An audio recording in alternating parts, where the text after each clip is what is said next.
topik yang ingin saya sampaikan pada kesempatan kali ini adalah dakwah di media sosial antara popularisasi dan banalisasi agama. Boleh PowerPoint-nya di-share atau ringkasan PowerPoint yang 1 lembar kemarin saya sampaikan, Pak Bob bisa itu sebagai acuan. Siap, Bapak Dr. Begini, saya ingin mengutip pendapat dari Ismail Raji Al-Faruqi. Menurut beliau bahwa dakwah Islam itu memiliki prinsip pertama bebas. Dakwah itu bebas, tidak boleh memaksa dan bisa dilakukan bukan dalam keadaan terpaksa. Kemudian yang kedua, dakwah Islam itu punya prinsip rasional, artinya selaras dengan akal sehat, harus faktual, terbuka terhadap ilmu dan pengetahuan. Yang ketiga, dakwah itu punya prinsip universal. Dakwah adalah Islam itu sendiri, rahmatan lil alamin. Selain prinsip, dakwah Islam itu juga punya karakter yang khas.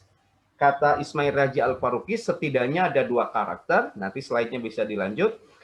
Ada karakter adaptif, yang kedua karakternya dinamis. Disimpulkan adaptif karena dakwah bisa beradaptasi dengan segala realitas sosial. Segala realitas sosial apapun dakwah selalu bisa beradaptasi. Yang kedua, dakwah itu mudah diterima di berbagai macam zona budaya. Zona budaya apapun dakwah Islam itu selalu bisa diterima. Plus terbuka terhadap perubahan budaya. Segala perubahan budaya entah karena globalisasi, industrialisasi, kemudian dan perubahan budaya yang lain seperti hari ini era komunikasi yang luar biasa, dakwah itu selalu terbuka. Karakter yang kedua dari dakwah itu adalah dinamis. Disimpulkan demikian karena dakwah bisa berkembang seiring perubahan zona budaya itu. Dan tidak hanya bisa berkembang, dakwah juga bisa mengikuti ragam perubahan budaya, bahkan bisa survive di segala zona budaya. Nah, Ibu dan Bapak sekalian, dalam karakter dakwah yang prinsip dakwah yang bebas, rasional, universal, dengan karakter khasnya adaptif dan dinamis, hari ini dakwah Islam itu sedang melakukan relasi sosial virtual dengan apa yang disebut dengan media sosial. Nah, ini ada semacam relasi sosial virtual. Kita tahu media sosial hari ini, Ibu dan Bapak, sebutlah dalam tanda kutip, ada proyek apa yang disebut dengan arena produksi kultural. Jadi media sosial itu adalah arena produksi sosial, produksi kultural. Ragam kultur apapun itu benar-benar terproduksi dalam media sosial itu. Bahkan tidak hanya itu, ada yang nyebut juga media sosial itu sebagai lokus tempat industri konten. Jadi industrialisasi konten. Dari mulai konten budaya, konten agama, konten politik, konten segala macam gitu. Dan juga kita tidak bisa melepaskan diri bahwa hari ini kita sedang dikepung oleh apa yang disebut dengan budaya populer. Jadi media sosial itu dia satu menjadi arena produksi kultural, di media sosial juga terjadi industrialisasi konten, melalui media sosial juga lahir apa yang disebut dengan budaya populer atau budaya pop. Kita tahu sendiri budaya pop itu karakternya satu, budaya relatif. Kang Irfan mungkin lebih tahu ya. Budaya relatif itu gini, hari ini tidak ada yang mutlak benar dan tidak ada yang mutlak salah. Mohon maaf contoh, Pak Haji Rhoma Irama bikin lagu, inspirasinya dari Al-Quran, syairnya luar biasa bagus, liriknya luar biasa bagus, dibawakan dengan cara beradab, kata budaya populer itu belum mutlak benar. Mari kita bandingkan misalnya, Trio Macan bikin lagu Iwak Peyek, nggak jelas filosofinya apa, dibawakan dengan sensasional badaniah, itu juga tidak mutlak salah. Jadi dalam budaya populer, semuanya serba relatif. Nah, ciri yang kedua adalah budaya materi. Kalau toh ada ukuran kebenaran, ukurannya adalah materi. Pak Haji Rhoma Irama bisa benar itu lagunya kalau bisa mendatangkan materi. Juga Trio Macan bisa benar dengan lagunya Iwak Peyek kalau mendatangkan materi. Jadi di sini materi menjadi kuantifikasi dalam budaya populer. Lalu kita maklumi bersama ciri budaya populer itu adalah budaya visual, budaya layar. Hari ini kita sedang berada di budaya layar kan.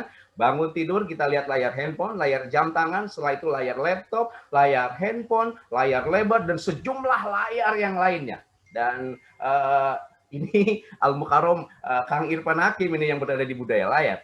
Lalu berikutnya budaya hiburan. Budaya populer itu ciri khasnya budaya hiburan. Mari kita lihat sekarang, di hari-hari tertentu misalnya, jalanan itu macet karena orang menuju tempat hiburan semua. Dan ini masuk pada semua aspek. Punten, di dunia informasi misalnya, berita yang laku hari ini bukan berita murni, tapi berita yang ada unsur hiburan, hingga muncul paradigma infotainment. Di dunia pendidikan juga sudah ada edutainment. Kemudian di dunia olahraga ada sportainment. Termasuk mungkin juga di dakwah, ada dakwahtainment. Jadi sekarang kita sedang dikepung oleh apa yang disebut dengan budaya hiburan.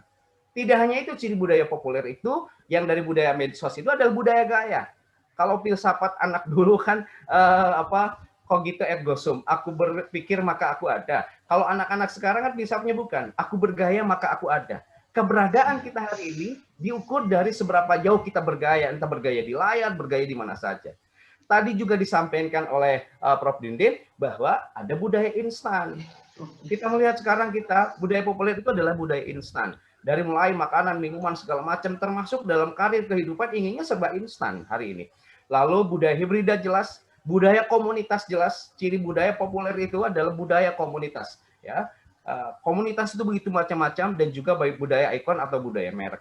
Nah, ibu bapak sekalian, ketika dakwah hari ini melakukan relasi sosial virtual dengan media sosial, di mana media sosial melakukan arena produksi kultural, juga industrialisasi konten, juga kuat dengan rembesan budaya populer, maka kita bisa melihat ternyata ada peluang dan tantangan untuk proses dakwah di dunia maya atau dakwah disebut saja media sosial itu.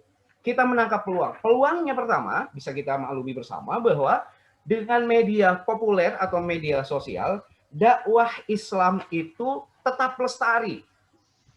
Sampai hari ini dakwah tetap survive di tengah, mohon maaf, stigma atau isu negatif tentang Islam. Kita hari ini kan ramai Islam radikalis, ada Islam teroris, ada Islam anti kebinekaan, dan sejumlah stigma lain tentang Islam yang luar biasa jelek, tapi dakwah tetap bertahan. Ini adalah peluang dari media sosial. Kemudian yang kedua, ada popularisasi dakwah. Jadi dengan media sosial di era milenial ini, dakwah itu tetap ngepop. Satu misalnya, event dakwah tidak hanya terkait dengan momentum agama seperti PHBI, momentum walimah, biasanya kan itu. Dari mulai walimatul hamal, walimatul akikah, walimatul khitan, walimatul nikah, walimatul safar, walimatul bina, biasanya kan dakwah kayak gitu. Sekarang dakwah itu muncul di berbagai macam event non-agama. Non-kegiatan agama ada dakwahnya. Mas Bob, saya ini pernah ceramah sebelum balapan motor, saya ceramah dulu. Kemudian itu kan bukan event agama. Kemudian ada guru-guru cair sertifikasinya gitu. Lalu ada kegiatan ceramahnya. Jadi dakwah hari ini bukan hanya pada momentum agama. Yang kedua, ada fungsionalisasi tempat-tempat hiburan menjadi tempat dakwah. Bisa kita lihat sekarang, dakwah bukan hanya di masjid, bukan hanya di madrasah, di mall, di tempat-tempat hiburan lain, di kafe-kafe sekarang juga menjadi tempat dakwah. Kemudian berikutnya, masih bicara peluang dakwah di era milenial hari ini, ada popularisasi subjek dakwah. Siapapun yang menjadi subjek dakwah hari ini akan ngepop. Kita lihat misalnya dengan kedalaman ilmunya, misalnya Ustadz Abdul Somad, Ustadz Adi Hidayat, misalnya Ustadz Wijayanto, kemudian juga banyak ustadz-ustadz yang lain, dengan kedalaman ilmunya dia menjadi subjek dakwah dan dia ngepop hari ini. Jadi ada popularisasi subjek dakwah. Selain itu ada produksi massal, komersialisasi simbol dakwah. Produksi massal simbol-simbol dakwah luar biasa hari ini. Dari mulai peci, kemudian dari pakaian dan lain sebagainya, saya kira cukup luar biasa, itu Kang Irfan yang tahu. Lalu tumbuh suburnya komunitas-komunitas dakwah dari latar belakang non pesantren. Jadi sekarang banyak komunitas dakwah dari non pesantren. Kalau dulu dakwah kan hanya basisnya pesantren. Sekarang misalnya di Bandung ada komunitas motor siar. Mereka pemilik motor gede itu, nah mereka ada komunitas dakwahnya disebut komunitas motor siar. Komunitas pencinta ikan hias siar. Wah, komunitas-komunitas yang lain sekarang semarak melakukan dakwah. Ini menurut saya adalah peluang dakwah di era milenial, dakwah dengan kehadiran media sosial. Tetapi Pak Bob, berbanding lurus dengan peluang, tentu ada tantangan. Ada tantangan dakwah yang dihadapi hari ini dalam kepungan arena produksi kultural, industrialisasi konten, dan budaya populer yang lahir dari masifnya media sosial. Apa tantangannya? Pertama, ada yang disebut dengan komodifikasi dakwah. Nah, slide-nya bisa dilanjut. Ada yang disebut dengan komersialisasi dakwah. Nah, ada dua. Komodifikasi dakwah. Komodifikasi itu apa artinya? Pandangan bahwa dakwah bukan sekedar kegiatan agama, tetapi sebuah fenomena budaya yang bisa dimodifikasi, diproduksi, dan direproduksi. Jadi dakwah bukan dilihat sebagai sebuah fenomena agama, tetapi menjadi sesuatu yang bisa dikomodifikasi, sesuatu yang bisa diproduksi, direproduksi untuk kepentingan-kepentingan materi. Komodifikasi juga artinya modifikasi, produksi, dan reproduksi dakwah bisa menggeser nilai, makna, dan fungsi dakwah menjadi nilai jual beli. Itu komodifikasi. Yang kedua, berbanding dengan komodifikasi, ada yang disebut dengan komersialisasi dakwah. Jadi komersialisasi itu tindakan maksimalisasi nilai ekonomis dan nilai jual dakwah. Saya yakin Kang Irfan yang di televisi akan sangat tahu. Ada persoalan-persoalan ini. Jadi dakwah ada kena sentuhan komersialisasi. Nah, pada prosesnya dakwah berisi nilai tertentu yang bertujuan mendapatkan keuntungan materi. Maka semakin didatangkan tokoh yang populer ke stasiun televisi tertentu, itu akan menjadi pemantik munculnya rating tertentu, tentu rating berkaitan dengan aspek-aspek materi. Ini diantara tantangan dakwah di era milenial, ada semacam komodifikasi dan komersialisasi dakwah. Yang terakhir, Pak Bob, efek dari komersialisasi dan komunikasi agama ini, sebagaimana tadi yang Prof. Didin sampaikan di awal, ada banalisasi agama. Khawatir ada pendangkalan terhadap agama. Sementara yang bisa saya lihat, mana buktinya ada semacam fetisisme subjek dakwah. Ada pemujaan berlebihan pada subjek-subjek dakwah. Jadi di masyarakat populer sekarang, banyak dia lebih besar menghormati subjek dakwahnya ketimbang dakwahnya, menghormati kiainya ketimbang Islamnya. Bahkan dalam tingkat tertentu ada pemujaan berlebihan gitu. Nah, ini khawatir kan, pemujaan berlebihan pada subjek-subjek dakwah, khawatir ini nanti kita terjebak apa yang disebut dengan fetisisme itu ya, pemujaan berlebihan. Kalau di lapangan saya amat sangat merasakan ketika kita akan dakwah di wilayah tertentu, itu luar biasa kan respon dari jamaah itu, ada yang memuja dan segala macam. Menurut saya itu bahaya ya. Lalu berikutnya, bentuk dari pendangkalan agama itu dikhawatirkan ada konsumsi simbol dakwah. Yang dikonsumsi hanya simbol-simbol dakwah, bukan pada makna dakwahnya. Yang dikonsumsi simbol-simbol agamanya, bukan kedalaman agamanya.